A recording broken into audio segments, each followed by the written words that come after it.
Bonjour à tous. Nous voulons maintenir ces sessions de formation dans un délai très strict et respecter le temps de chacune. Alors, nous allons commencer. Je suis Rod Matheson et je suis aujourd'hui modérateur de cette présentation sur options de sécurité et d'audit présentée par Stefano Artini. Tout d'abord, merci de vous être inscrits et d'avoir rejoint notre 6e session maintenant. Je vous rappelle que notre série de formation comprendra une présentation en anglais le jeudi de chaque semaine et une présentation correspondante en français du même sujet le mardi suivant de chaque semaine. Les deux auront toujours lieu à 11 heures. Les sessions se sont bien déroulées, mais nous sommes ouverts et attendons avec impatience tous les retours ou feedbacks que vous pourriez avoir pour les améliorer. De point de vue de logistique, nous avons un groupe de bonne taille présent aujourd'hui et placerons tout le monde en mode mute. Nous aurons une session de questions-réponses de 10 minutes après la présentation.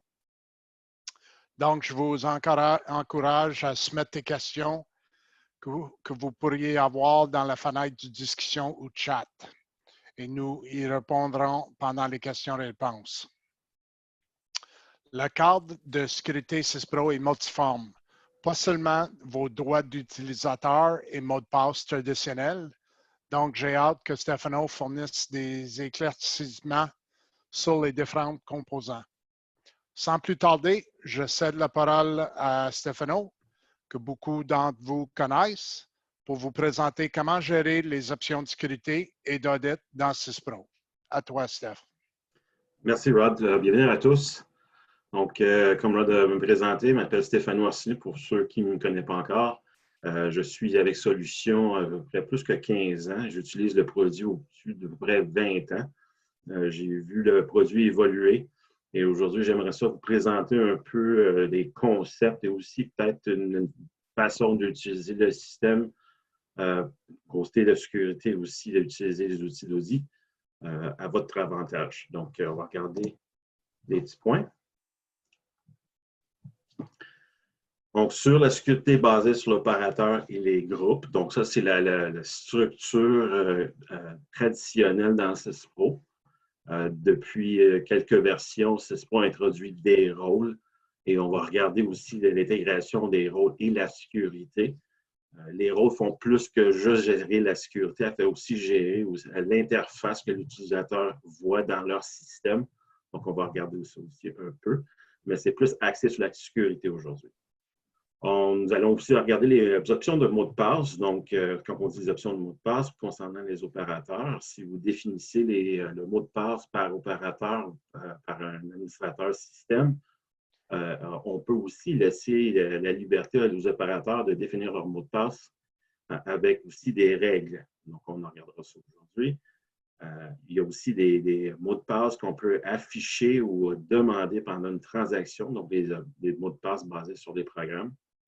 Après ça, on va regarder de plus le tour des rapports de vérification et d'audit dans le système CISPRO.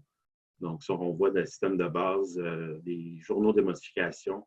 Sont-ils bel et bien activés? Est-ce que vous utilisez, oui ou non? Après, suivi par des signatures électroniques. Ici, j'ai un peu une charte qu'on peut regarder. On va comparer les groupes, les rôles. Donc, comme j'ai mentionné auparavant, les groupes contrôlent la sécurité ou l'accès au programme dans le système, l'arborescence du structure de menu CISPRO. Les rôles aussi. Donc, on va regarder les points, les pour et des contre que j'ai sortis.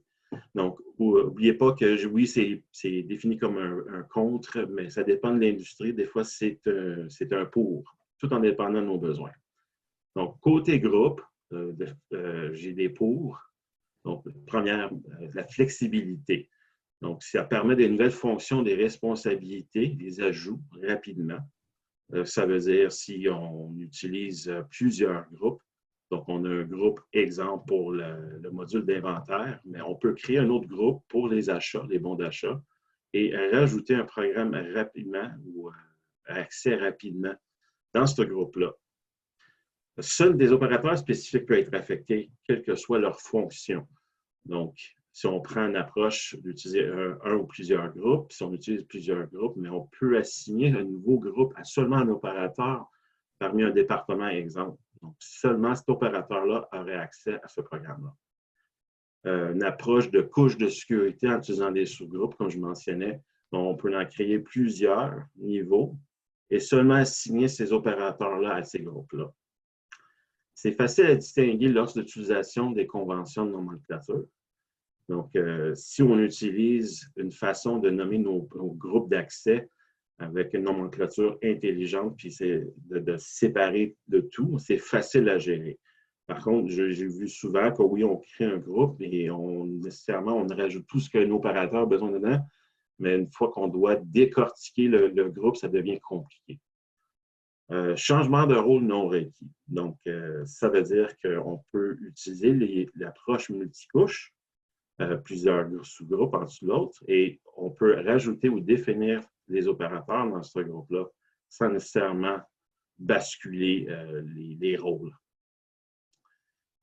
Ainsi, si on utilise des groupes, on a une matrice de sécurité illimitée. Donc, il n'y a pas de limite pour l'instant, ce que j'ai pu voir dans ce SPO. On peut rajouter plusieurs sous-groupes contre un opérateur.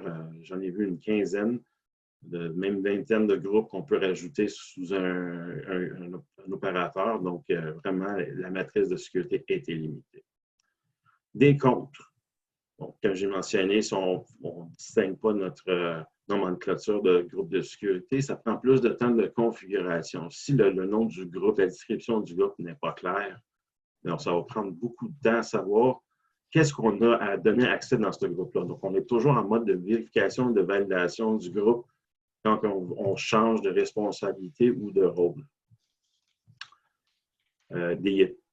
Ainsi, si on utilise plusieurs sous-groupes, il risque d'avoir des conflits possibles.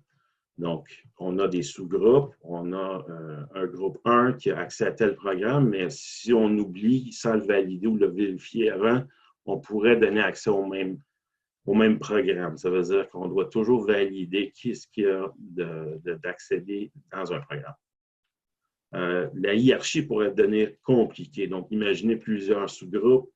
Vous êtes devenu savoir comment vous avez séparé l'accès. Ça peut être modifié en temps et lieu. Donc, la hiérarchie pourrait devenir compliquée.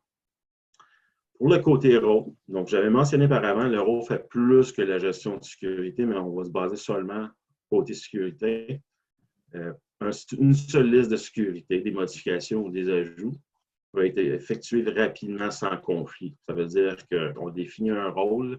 Si on met l'opérateur contre le rôle gère l'accès et la sécurité au programme dans CESPO. Il y a seulement une liste de tous les programmes dans CESPO, puis on peut activer, désactiver au besoin, et tout le monde est affecté.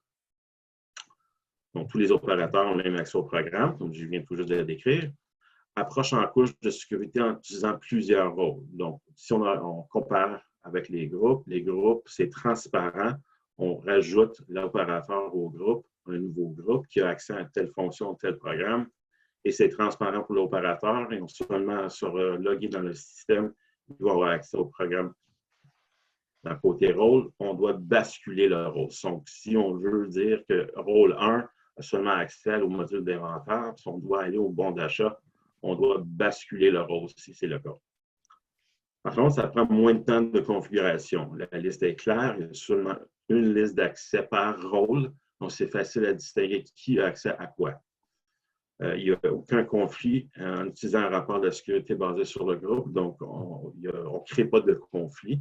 On peut toujours le valider, mais tu ne peux pas avoir l'accès au même programme dans la même deux rôles avec le même programme. Ça pourrait être, mais tu ne peux pas avoir de conflit. Il faut basculer les rôles. Les comptes, différents accès aux fonctions nécessitent de changer de rôle. Donc, tout en dépendant des activités d'un opérateur, peuvent trouver ça dérangeant de toujours être basculé d'un rôle à l'autre, tout en dépendant de la fréquence, le volume. Donc, des fois, on doit changer d'activité toutes les demi-heures ou tout en dépendant de l'activité ou de la fonction qui est la plus urgente, donc on doit basculer d'un rôle à l'autre. Il y a aussi prendre une stratégie où on peut changer le rôle et le groupe de sécurité, tout en me demandant comment on va configurer ça. C'est rigide, par contre, c'est tous les opérateurs sont affectés. Donc, si vous avez besoin de la flexibilité, vous ne l'aviez pas parmi un rôle. Vous devriez créer un autre rôle, parce qu'oubliez pas, c'est tous les opérateurs dans le même rôle sont affectés. Il y a un maximum de 5 rôles par opérateur. Donc, si on a besoin de plus de fonctions, plus d'accès au programme, on peut définir seulement 5 rôles par opérateur. La matrice de sécurité est limitée dans le cas d'un rôle. C'est sûr que 5 rôles fois une liste d'accès, c'est moindre qu'en utilisant les groupes de sécurité.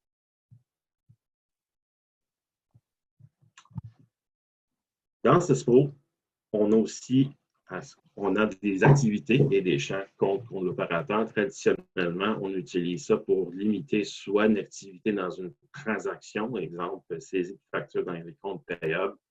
Une fois qu'on donne accès à la saisie de comptes payables pour des factures, mais on peut saisir des factures, des notes de crédit, des notes de débit. Donc, on pourrait limiter l'accès, exemple, seulement à saisir des factures et non des notes de crédit. Donc, on peut gérer ça parmi les activités. Dans les champs, côté champ ici,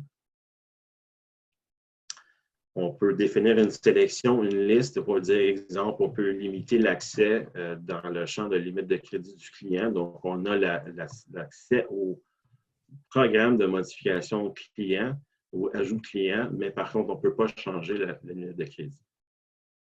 Je vais basculer dans CISPRO pour l'instant, vous montrer ça. Donc, dans la configuration opérateur, je vais chercher mon opérateur de formation. Sous l'onglet sécurité, voici les activités. Donc, c'est toujours la meilleure chose de définir une liste d'accès. Par défaut, quand on crée un nouveau opérateur de base, c'est défini par défaut. Donc, CISPRO détermine qu'est-ce qu'ils ont ou pas accès dedans. Donc, on doit définir à chaque fois si on veut plus restreindre dans le côté sécurité. C'est défini ou séparé par module. Donc, ici, je disais que on pourrait limiter, une fois qu'on a accès à la saisie des factures des comptes payables, mais on peut limiter seulement à la saisie des factures et non les notes de crédit et notes de débit, par exemple.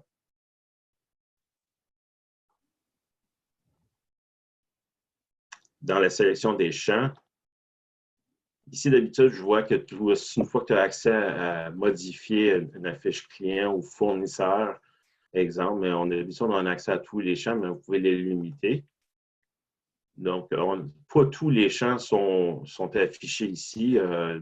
CISPRO laisse la possibilité de faire une demande pour les ajouter, mais on est limité seulement à cette liste-là. Donc, s'il y a un champ où vous voulez limiter, il ne sera pas dans cette liste-là, mais on peut toujours demander soit à CISPRO. Par exemple, tout à l'heure, je vous montrais ici qu'on a dans le compte recevable, on veut arrêter l'accès ou le changement de le champ de la limite de crédit.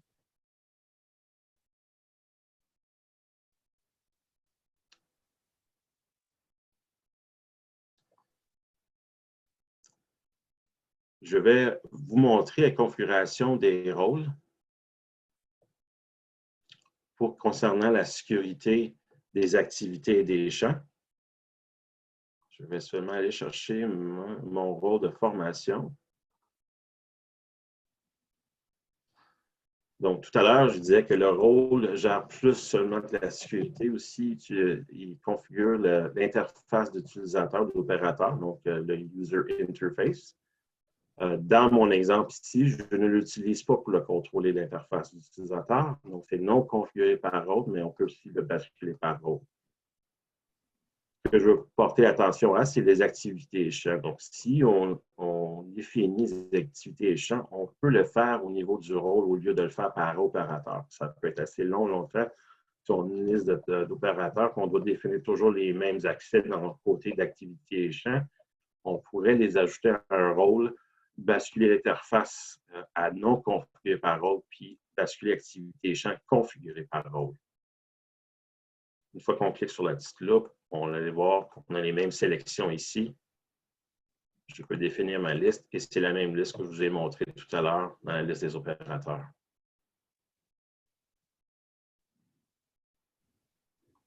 Même chose pour les champs. On peut définir la liste et on a la même liste des champs selon les modules.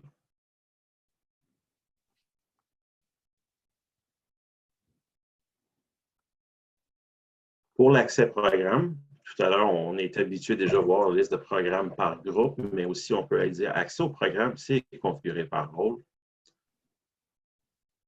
Ici, on a seulement une liste d'accès de tous les programmes dans Syspro. Donc, c'est la même interface. Ici, on a évidemment séparé par module. On a tous les modules, on peut le définir et c'est seulement une liste par rôle. Donc, je faisais l'exemple dans le groupe de sécurité, si on utilisait des groupes versus la gestion de sécurité par rôle, le rôle me laisse seulement définir une liste d'accès par rôle et non plusieurs, comme il permet avec des groupes et des sous-groupes. Donc, si je peux afficher ou basculer ce que je veux et avoir accès dans le rôle, le sauvegarder et maintenant, si c'est configuré par le rôle prend la priorité par-dessus le groupe de sécurité, s'il est configuré par rôle. Donc, ça, c'est un point important. Si jamais on se dit, mais oui, mais j'ai déjà tout défini les activités et champs par opérateur, mais je voudrais le gérer par rôle, je peux l'activer ici par rôle, le définir et le rôle va prendre priorité par-dessus ce que les définis contre l'opérateur.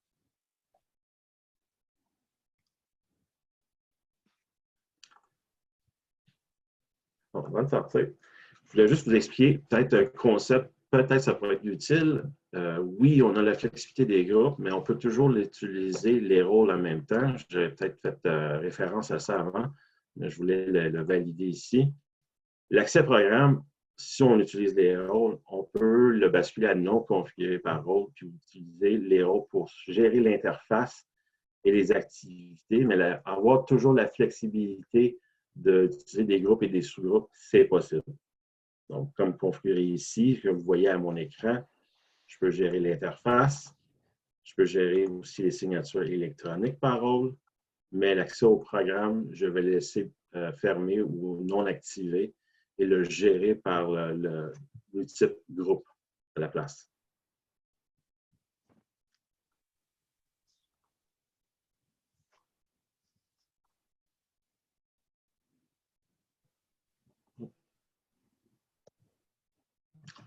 Prochainement, les définitions de mots de passe. Donc, je vois souvent que les mots de passe, par défaut, c'est un mot de passe défini soit par l'administrateur système et on donne ça, on partage ça avec l'opérateur. Ce qui arrive, c'est que souvent, les mots de passe sont partagés entre départements ou opérateurs. Il y en a parmi vous que vous voulez empêcher ceci. Donc, on peut le faire dans les options de configuration de la compagnie ou de l'entreprise et activer que l'opérateur puisse se changer son mot de passe et ainsi d'activer une date d'expiration et des règles. Donc, dans mon exemple ici, je permets que l'opérateur puisse se changer son mot de passe. J'ai aussi un sélecteur d'opérateurs. Dans mon cas, j'ai sélectionné tous les opérateurs peuvent se permettre de changer le mot de passe. J'ai activé la date d'expiration. Celui expire dans 60 jours et lui afficher un avertissement 14 jours avant la date d'expiration. Et Syspro va demander que l'opérateur change son mot de passe. Donc, une fois que l'opérateur est dans Syspro, quand on a activé cette règle-là, on peut aller sur Home, domicile et personnaliser sur la barre d'outils. Oh, pardon, ils ont déplacé frais, excuse-moi. Configuration mot de passe. Je suis désolé. Bon, modifier mon mot de passe et l'opérateur peut changer au besoin ici dans son Syspro. Donc, avec les règles, on s'assure au moins que si jamais ils se partagent le mot de passe, ils vont le changer. C'est sûr que c'est plus sécuritaire, il va toujours avoir le même, mais au moins, on en force qu'on change les mots de passe. Pour la définir, on va dans l'onglet « Configuration », option de configuration du système. Et on va dans l'option du système, définition du mot de passe. Donc, vous voyez ici. aussi, c'est préférable, si on commence à définir ces règles-là, puis qu'on veut, parfois, on a besoin soit côté, on veut tester la configuration d'un nouvel opérateur ou on veut voir le résultat d'un changement de rôle pour un opérateur, exemple. On peut toujours utiliser le code d'opérateur pour se loguer dans le système et en activant le mot de passe du superviseur, on peut utiliser ce mot de passe-là avec le code d'opérateur que vous voulez utiliser pour tester, exemple, le rôle. Donc, on peut l'afficher. C'est toujours utile de l'activer dans un système Cisco. Si jamais quelqu'un oublie leur mot de passe ou quoi que ce soit, on peut toujours utiliser le mot de passe du superviseur pour rentrer avec le code d'opérateur sans le divulguer. Pour les règles de mot de passe, excuse-moi, je saute ici des rubriques. C'est quelque chose que j'ai dû mentionner. On utilise CESPRO 8 aujourd'hui pour faire la démonstration. Il y a des options qui sont nouveaux dans CESPRO 8 que je n'expliquerai pas aujourd'hui. Donc, les règles de mot de passe, on peut les activer. Comme vous voyez ici, une fois que c'est activé, ça m'active les champs plus bas. Je peux définir une longueur de mot de passe pour la complexité aussi, concernant si on a besoin d'un numéro, une lettre majuscule, une minuscule. On peut aussi activer la vérification des mots de passe historiques et le nombre de mots de passe à retenir contre validation historique. On peut aussi forcer que tous les gens retiennent les mots de passe ou pas. Donc, si le système retient les mots de passe, puis les opérateurs, vous voulez comme administrateur système effacer l'historique, vous pouvez aussi le faire ici.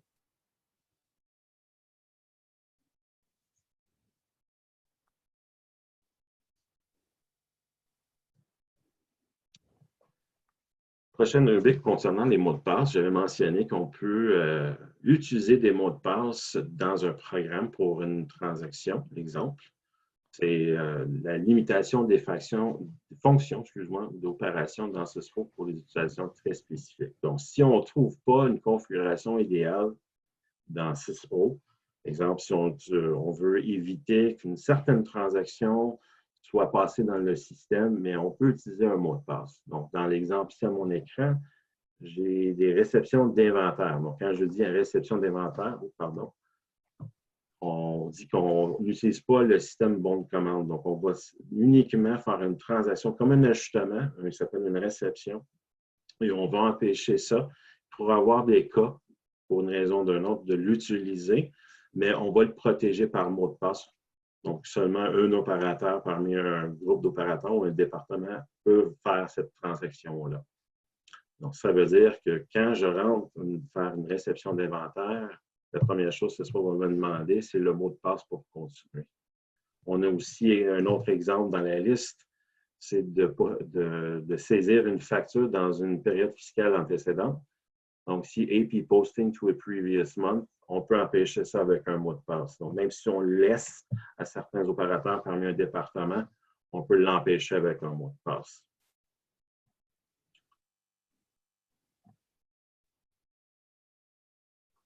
Ici, dans le barre d'outils configuration, mot de passe, définition du mot de passe.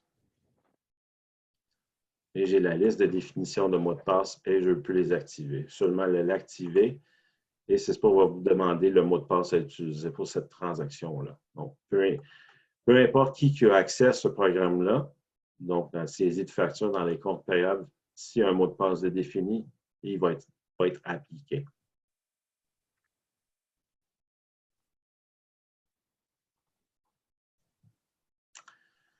On arrive aux outils d'audit. Il y a plusieurs options. Ce n'est pas tout le monde les utilise, mais on va les regarder. Ce côté, savoir s'il y a la connaissance de ces rapports-là, savoir aussi s'ils sont bien activés, parce que la plupart du temps, soit ça fait une installation qui a été faite très longtemps et CISPRO fait des ajouts. Comme exemple, le journal de modification pour les bons de travail, c'est un des journaux de modification qui a été rajouté, je crois, dans 6.1, non, 7, version 7, et dans une mise à jour de part. Et par défaut, ils ne sont peut-être pas activés. Donc, il faudrait les regarder pour savoir s'ils sont activés. On regarde aussi le tableau de bord des paramètres de sécurité et le système audit. un écran spécialement pour voir qui a accès à quoi. Et finalement, les signatures électroniques. Les signatures électroniques, c'est un exemple qu'on utilise ou je utilise souvent. Il fait parmi plus qu'un outil d'audit, mais aussi un système de validation et de vérification. Première chose dans le répertoire principal, dans le menu principal de CISPRO, on a un dossier qui s'appelle Administration. Sous Administration, on a un dossier Sécurité qu'on peut ouvrir le programme d'audit opérateur. Je ne l'affichera pas dans mon CISPRO. Je vais expliquer, c'est que la liste elle peut être assez longue à afficher à l'écran. Comme vous voyez ici, j'ai ma liste d'opérateurs. Une fois, il s'est affiché. Puis quand je sélectionne un opérateur, comme exemple Alain ici, bien, le système doit récupérer toutes les données selon ce que Alain a accès à. Donc, vous voyez plusieurs onglets, activités, les champs, les programmes, le contrôle d'accès, les signatures électroniques, aussi les workflows, puis dans quel groupe l'opérateur est défini et aussi quel rôle. On peut les séparer par ces onglets-là. Et une fois que CISPRO a fait le tour de tous les places dans le système pour voir qui a accès à quoi, pour cet opérateur-là, il va les afficher sur chaque onglet. Donc, ça peut prendre 1 minute à 2 minutes, tout en dépendant de la lourdeur du système. Si je regarde l'onglet Activité, c'est quelque chose de très intéressant que je vois ici. Dans le module Compte payable, il m'affiche que Alain a accès à AP Posting to Previous Period, donc il peut saisir une facture dans la période fiscale antécédente. Et il a cet accès-là à partir du rôle. Juste en dessous, j'ai possiblement un conflit, oui ou non, tout en dépendant de la façon qu'on le regarde. On a aussi accès, on le définit, les activités par opérateur. Donc, le système affiche, oui, il a effectivement accès à postuler à une période antécédente, mais comme on le sait, le rôle prend la priorité. C'est-à-dire, si on désactive le rôle pour cette activité-là, pour soit Alain ou pour le rôle au complet, mais cette fois-ci, ça veut dire que c'est l'opérateur qui va prendre la relève en termes d'accès pour les activités. On a aussi le même concept pour les champs, programmes et tous les autres onglets qu'on voit à l'écran. Un nouveau programme dans CISPRO, je vais juste le mentionner rapidement. C'est le tableau de bord des paramètres de sécurité. Juste avant, on regardait l'accès par opérateur, mais parfois, on veut l'avoir par programme. Donc, je veux dire, exemple, je veux voir dans la fin de période des comptes payables, je vois qui a accès à ce programme-là. Donc, ici, ça me permet de le basculer de l'autre façon et voir qui a accès à partir de soit de quel groupe, quel opérateur. Donc, quand je le rouvre pour la première fois, je suis présenté avec toutes mes entreprises. Si j'en ai 2, et du 1, test pour Logisolutions. Je sélectionne Programme. Et dans Programme, il me dit, OK, au niveau des programmes, soit le rôle ou le groupe, je vais vous afficher qui a accès à quoi. Dans la panne de droite, j'ai tous les programmes séparés par module. De cet exemple ici, c'est les comptes payables. Et si je sélectionne un programme en particulier, je vois plus bas qui a accès à partir de quel groupe. Donc, j'ai le groupe administrateur, finance, MIS, les achats, et parmi aussi, je vois par groupe tous les opérateurs qui ont accès à ça. Ça permet facilement d'accéder à qui a accès à quel programme et prendre une décision ou faire une validation qui a accès dans le système. Il existe quelque chose de similaire présentement dans la version 7 en forme de sous-rapport, mais je trouve que ce tableau de bord-là est pas mal plus intéressant. Ça nous laisse aussi l'exporter en Excel, comme vous saviez déjà, vous utilisez peut-être déjà l'outil de fonctionnalité d'exporter en Excel, donc on peut se valider à partir de cet écran-là. Les journaux de modification. Donc, ça fait depuis très longtemps que ça existe dans le système. C'est pour suivre les modifications apportées au champ clé. Donc, je mentionne champ clé, ça ne veut pas dire qu'il va tout retracer, mais tout ce qui concerne une affiche de maintenance au programme de soit client, fournisseur, article, bill de matériel, même aussi un bon de travail, tout peut être retracé dans les journaux de modification. Pour trouver les journaux de modification, sous l'onglet le dossier administration, journal des modifications, nous avons plusieurs rapports ici. On peut faire le tour et les lancer pour voir qui a fait de quoi, si jamais on a besoin de valider. Y a-t-il un problème? Y a-t-il une validation à faire? Exemple, y a-t-il eu un ajout d'allocation à un bon de travail? Qui l'a fait et quand? Puis un des points importants aussi, j'ai mentionné tout avant, c'est de savoir est-ce qu'ils ont été activés. C'est très important de le savoir pour le faire. On peut le faire dans chaque module et les valider. Je vais vous montrer dans la configuration, option de configuration.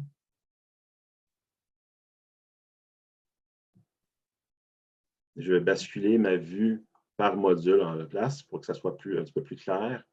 Je vais commencer avec les comptes fournisseurs et dans les préférences, les journaux de modification requises, oui, y compris les ajouts. Très important, donc on valide effectivement, il est activé.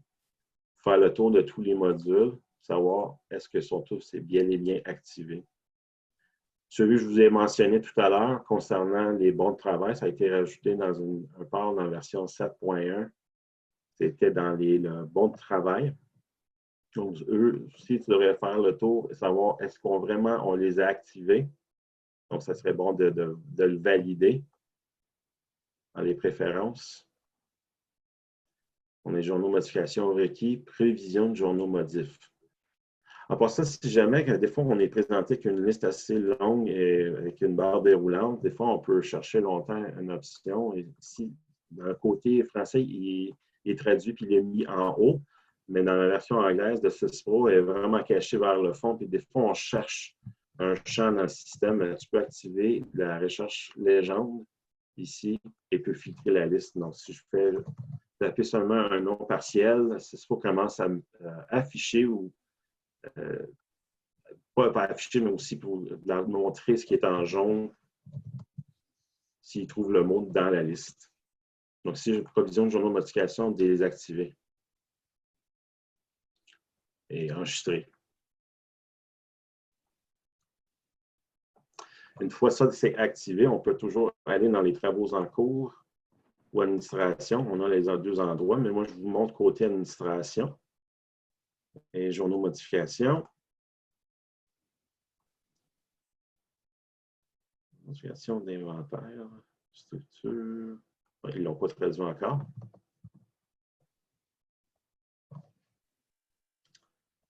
Donc, ici, je peux afficher mes options. Donc, incluant les journaux pour les allocations, je veux tout afficher. Inclure aussi, ça a été imprimé par avant. Donc, c'est pas ce concept-là dans les journaux de modification, savoir si ça a été imprimé ou pas, parce que tu peux le lancer pour savoir, montre-moi toutes les modifications qui ont été imprimées, exemple, aujourd'hui. On peut le faire. Je vais inclure le reprint. Je vais faire individuel. Je vais regarder pour un bon de travail. Je vais le lancer.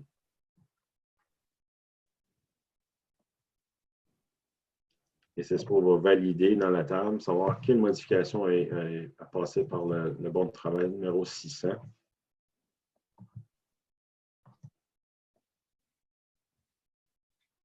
Première page, c'est toujours la page des options sélectionnées, si vous aviez ça d'afficher dans votre système. Et on voit ici pour la job numéro 600, on voit toutes les modifications apportées à un bon de travail.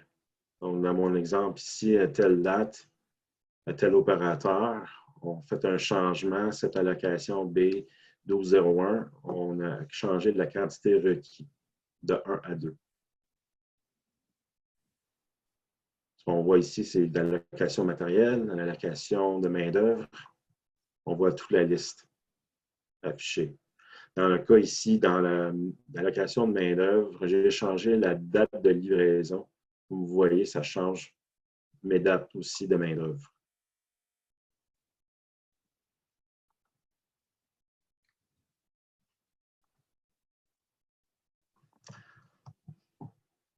L'autre point, c'est l'audit système.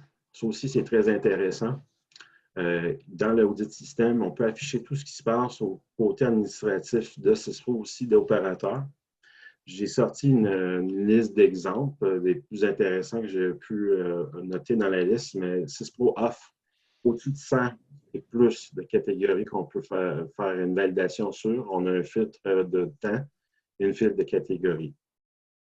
Donc, c'est des exemples que j'ai sortis. Exemple, qui n'a pas accès à une telle entreprise, si on demande telle entreprise qu'on veut la barrer, si tu veux, ou empêcher. Les utilisateurs qui utilisent une telle entreprise, mais on peut voir qui a essayé d'y accéder. Peut-être des fois par erreur, mais des fois, il y a quelqu'un qui s'essaie tout le temps. Donc, tu demandes pourquoi. On peut aussi capturer les champs personnalisés. Est-ce qu'il y a quelqu'un qui a rajouté un champ dans un champ clé? Exemple, pour les articles, on va créer un nouveau champ personnalisé. On va le voir dans le système audit. Si la colonne a été renommée, si on a rajouté un groupe, si on a changé un groupe, exemple. Le plus intéressant, je trouve, surtout pour prendre une décision. On se fait demander souvent, est-ce qu'on doit acheter une licence, 2 licences, 3 licences? La plupart du temps, les clients ne sont pas nécessairement clairs combien de licences on aurait besoin, mais si vous pouvez configurer votre système ici pour définir qui a essayé d'accéder au système, puis on avait-tu une licence disponible à ce moment-là. Donc, on peut activer Login Attempted, License Limit Approached, User License Exceeded et User License Reached. Donc, on peut savoir, OK, on arrive toujours kiff-kiff à le nombre de licences à chaque fois, où on reçoit souvent, vous aviez dépassé la limite de licence, une limite d'opérateurs accès dans le système. Donc, on peut voir, on peut prendre une décision, à ce fois ici, pour voir, OK, ça arrive tout souvent, oui ou non. Soit on active le système, on peut voir combien de licences qu'on utilise. Si on a changé des opérateurs, ajouté des opérateurs, effacé des opérateurs, si on avait changé le mot de passe d'opérateur, on peut tout voir ces catégories ici. Encore dans le système, se trouve dans le dossier d'administration, côté sécurité, consultation audit système. Donc, voici la liste de toutes les catégories. Il y en a pas mal. Et on peut filtrer par le temps. On peut aussi filtrer dans la liste si jamais on affiche quoi que ce soit en termes de temps, de date. On peut toujours faire un CTRL F et afficher ce qu'on veut. Donc, le filtre est dynamique. Ça marche comme dans tous les endroits dans SysPro. Et je peux même exporter ceci si j'ai besoin à Excel. Alternativement, je peux aussi l'imprimer, mais j'aime mieux le format Excel, tout en dépendant de vos préférences.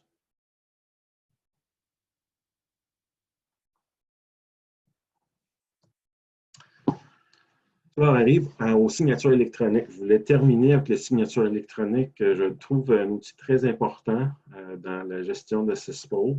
Non seulement aussi pour capturer des transactionnels, mais aussi faire de la validation que parmi vous, je ne sais pas si vous l'utilisez, je sais que le couple de sites que je maintiens l'utilise, toutes les règles d'affaires que vous aviez, possiblement vous pouvez utiliser pour solutionner un problème.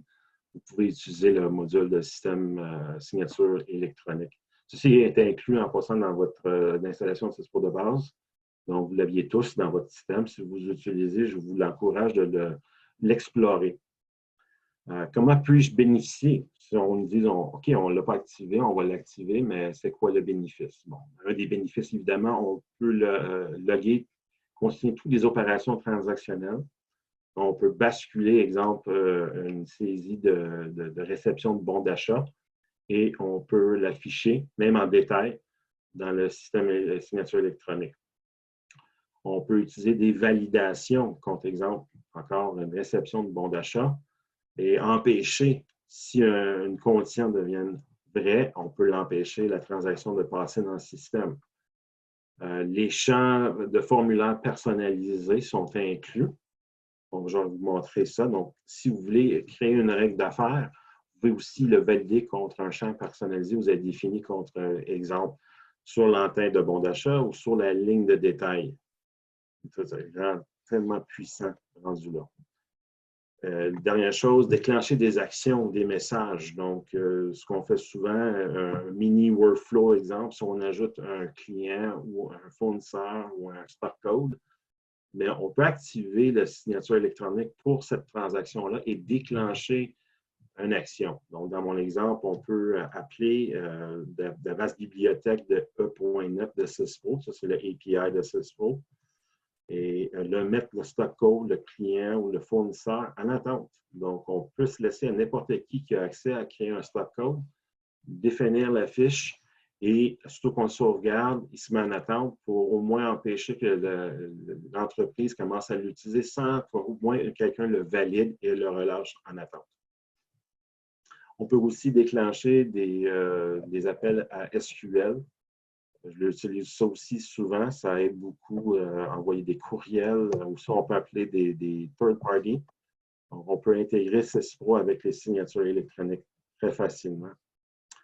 On peut l'intégrer par compagnie, par entreprise, qui est fort recommandé, selon moi. Ça, c'est mon opinion personnelle.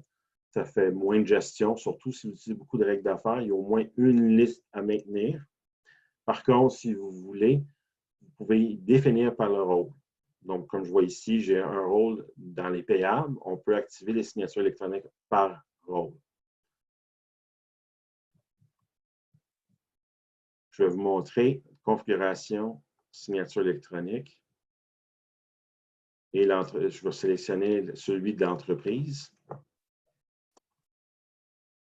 Et comme vous voyez ici, dans les bons d'achat, j'ai la réception d'un bon d'achat, je l'ai défini comme conditionnel. On va aller l'explorer. Donc, pour la première transaction, qui est celui par défaut, dans Syspro, si on l'active à enregistrer seulement, je le laisse tel quel, je veux l'enregistrer. J'ai aussi option d'enregistrement, déclencheur, je veux enregistrer les détails.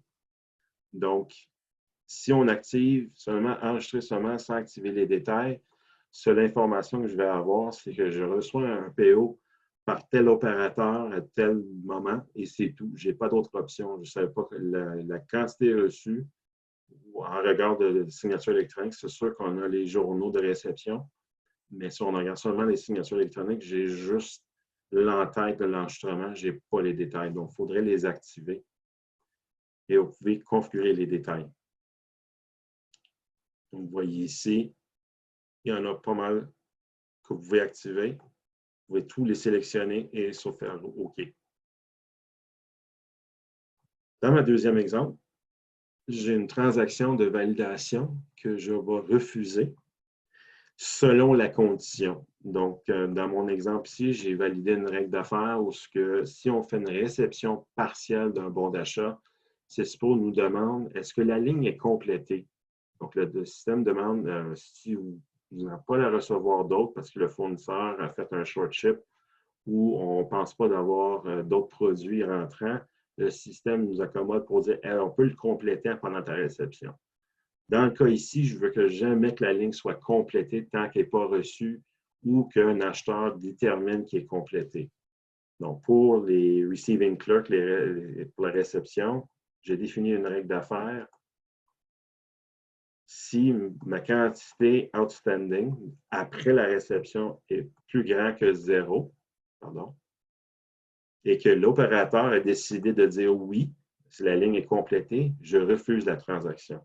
Donc ça, au moins, ça m'empêche que quelqu'un dise « Ah, je ne vois plus la ligne, je ne peux plus le recevoir ». Bon, bien, ça nécessite toujours une intervention d'un administrateur. Tant qu'à avoir ce trouble-là, on a défini une règle d'affaires pour l'empêcher. L'opérateur, pendant qu'il pèse sur « Post », il va avoir un message d'affiché de signature électronique, transaction refusée.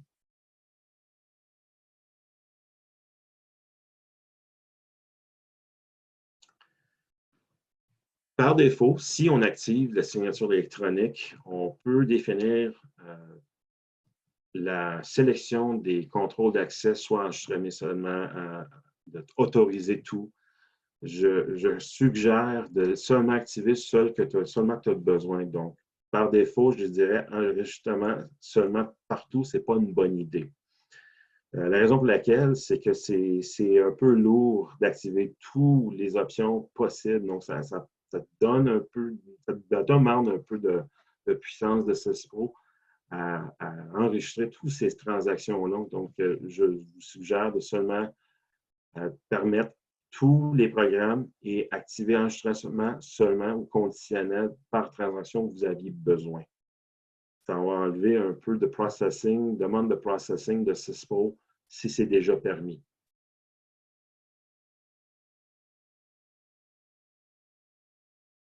Quand vous faites vos changements, le système, évidemment, vous demande de sauvegarder et si vous voulez quitter CISPRO, parce que les règles d'affaires ne sont pas activées tant que vous ne sortez pas de CISPRO, retournez dedans à nouveau. Donc, c'est applicable. Si les opérateurs sont déjà dans le système, mettons après le dîner, mais vous devriez demander de sortir du système et rentrer dans le système pour afficher les nouvelles règles d'affaires dans la fiche de l'opérateur.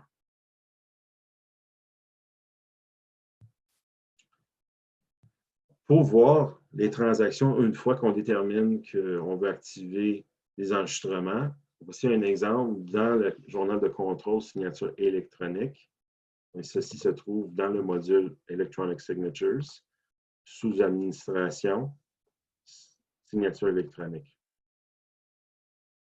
Donc, je peux ouvrir la fiche consultation.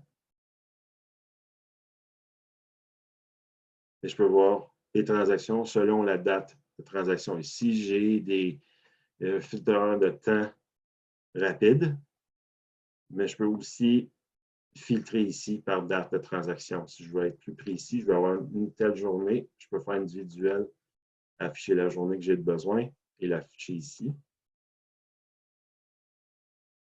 Et appliquer le filtre.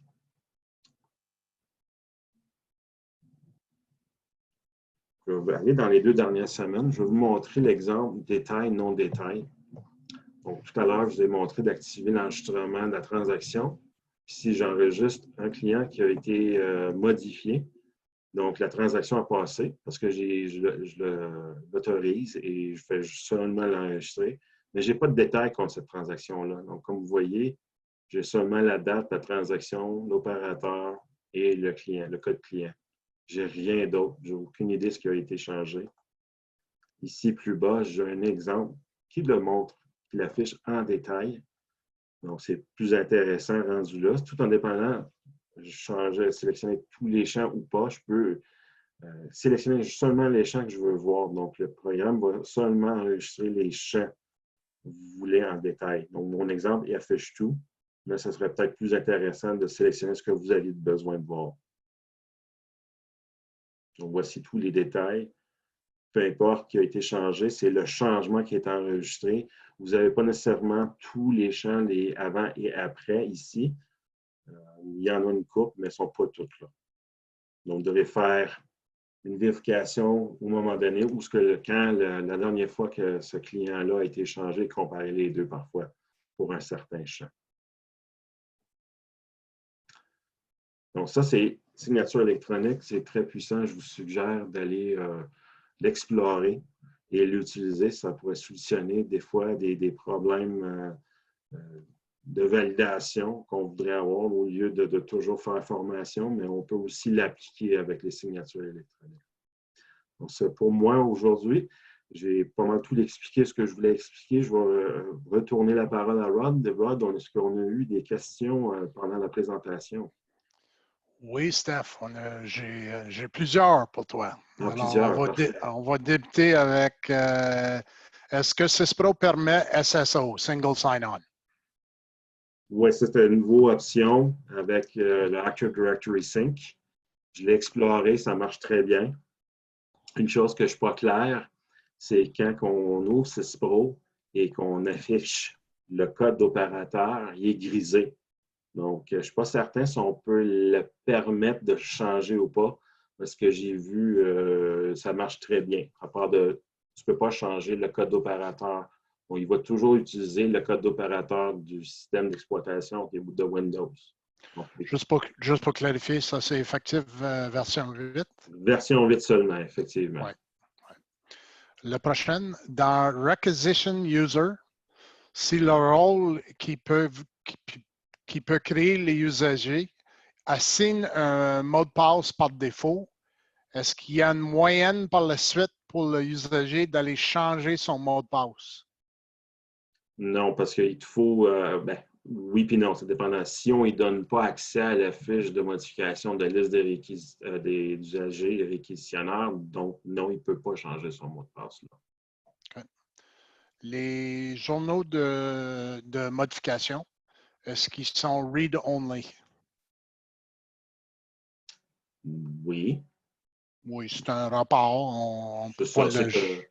C'est juste à titre de consultation. Tout est, une fois qu'on fait un exemple, je vous montrais un changement, un bon de travail, c'est enregistré, il n'y a aucune méthode de le changer, à part avoir accès à la base de données directe. Okay. Puis concernant la fermeture de ligne du PO, l'exemple que tu as fait lors de la réception, Oui. est-ce que c'est possible d'enlever le message en plus d'empêcher de fermer la ligne? Pas par signature électronique. Là, on tombe dans le contrôle d'interface d'opérateur. Donc, oui, c'est possible. Je crois que c'est sous les gestions d'interface. Donc, on va concevoir le rôle, donc en mode role design, et on fait la transaction pour obtenir le message, pour l'avoir. Et à ce moment-là, on va avoir une autre option juste en dessous de la boîte de message. Vous allez configurer la boîte de message. Donc, oui, c'est possible. Okay. Peux-tu clarifier en comparant des journaux de modification versus les signatures électroniques? Dans les signatures électroniques, qu'est-ce que je dois faire pour voir l'entrée avant puis après, comme on le voit dans les journaux de modification? Oui, c'est un bon point. Le journal de modification, tu vas toujours avoir l'avant et après. Dans les signatures électroniques, on n'a pas cette possibilité pour tous les champs. Il va en avoir, tout en dépendant de la transaction puis le module. C'est la discrétion de 6 Pro. On ne peut pas le changer, malheureusement. Donc, exemple, si on veut enregistrer une modification d'une ligne de bon d'achat, il va nous afficher l'avant, la quantité avant et après. Mais ce n'est pas tous les champs qui vont les avoir. Donc, pour voir la valeur précédente, vous devriez peut-être trouver la saisie de la ligne, s'il y a eu un changement par après ou pas. Donc, vous devrez comparer les transactions pour certains champs, malheureusement. Okay. Dans la fonction de audit système, est-ce qu'il y aura une configuration ou une setup à faire pour avoir ces renseignements? Pas pour tout.